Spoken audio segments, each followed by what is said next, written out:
At ito po ay diniklara bilang isang national shrine noong Enero 14, 1974. At ito po ay kinilala bilang Grade 1 Level Philippine Registry of Cultural Property at Heritage Site sa ilalim ng Ordinansa SP 8217 Series of 2022.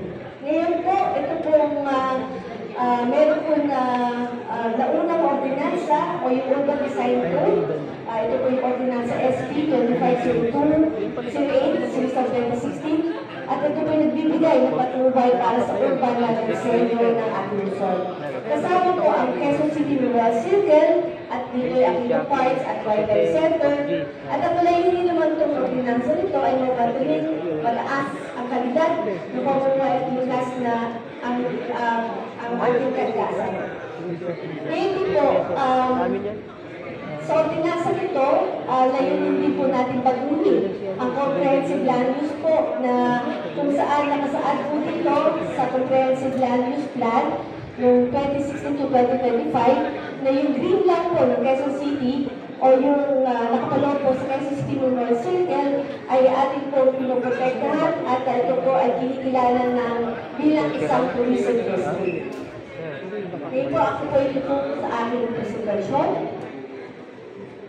Maraming salamat, Consular. Okay, next slide.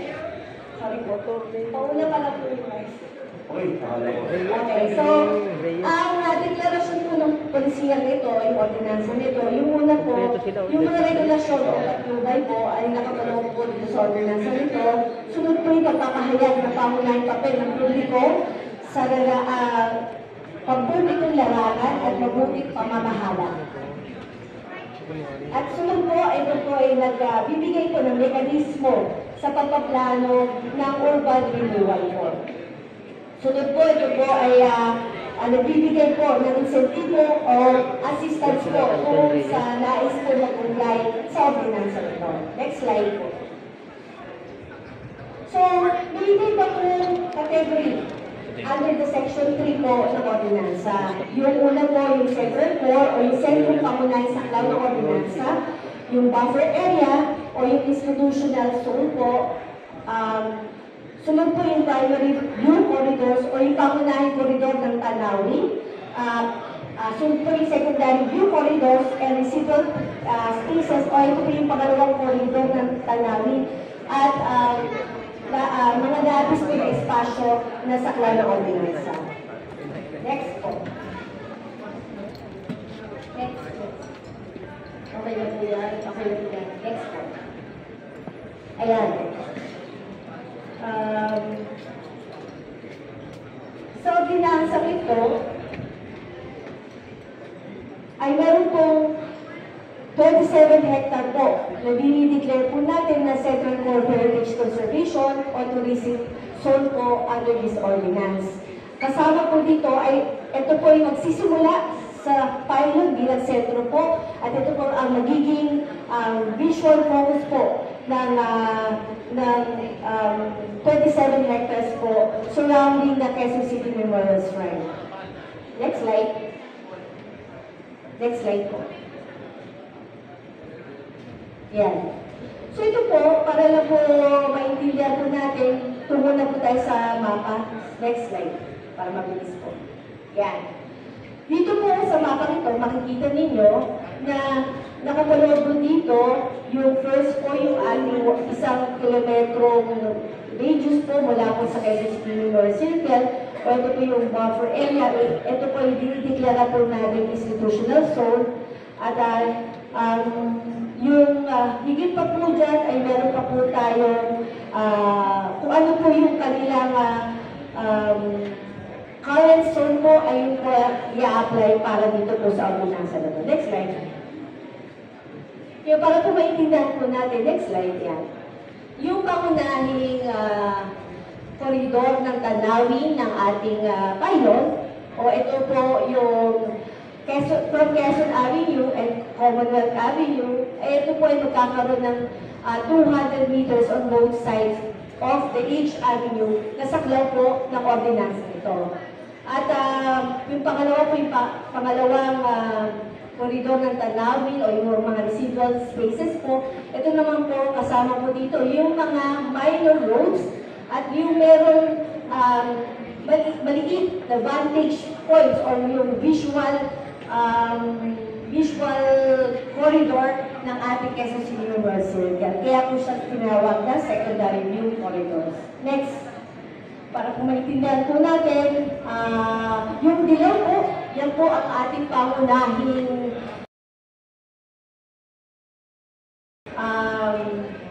koridor ng tanawin ng ating Quezon City Memorial Shrine o yung pylon po. At yung mga blue po, ayan po yung secondary or yung pangalawang koridor ng tanawin ng ating pylon. Next slide. So ngayon makikita niyo po dito na karamihan po ng saklaw ng ordinansa ay nabibilang po dun sa kulay pula. Yan po yung tinatawag natin 1 kilometer buffer zone na saklaw po ng ordinansa ito.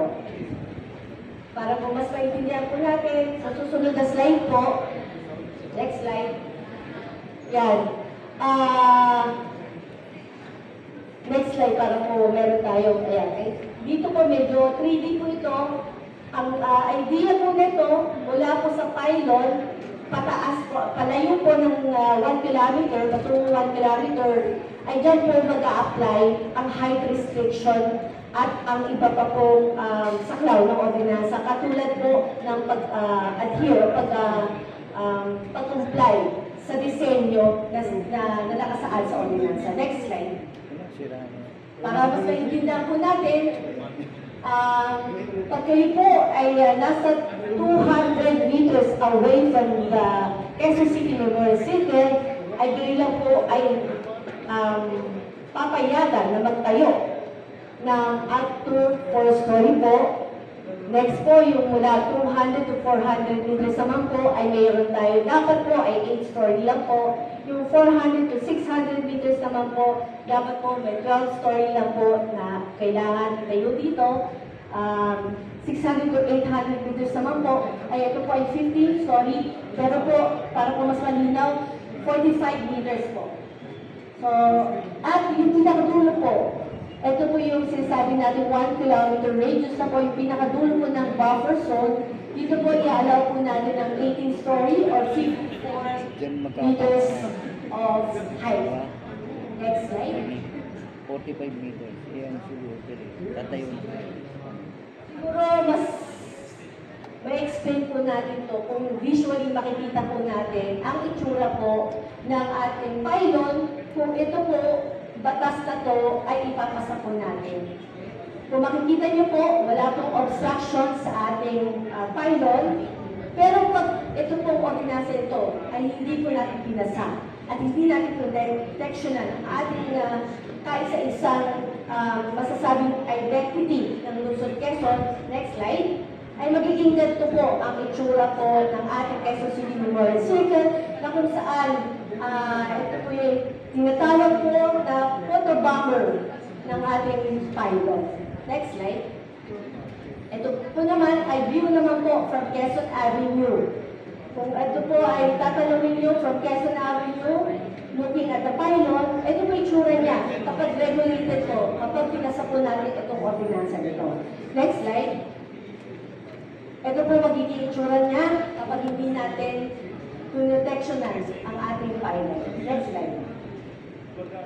Ito naman po, ang itsura naman po ng ating mula po sa Pilcover area.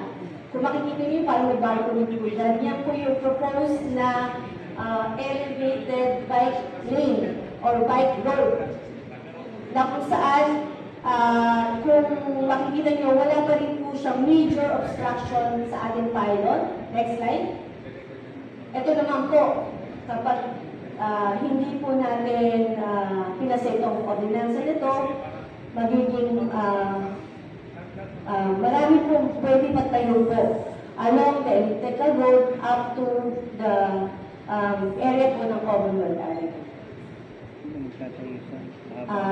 Ito po yung Quezon Avenue para po National Quezon Avenue hanggang EDSA, ano? Tatayo. Basta, pwede pa. Para po mas maintindihan po natin, ito po ay pinagawa po natin sa ating city architect. Ito po ay isang video ng perspective po kung hindi po natin ipasa ang ordinansa. Ito po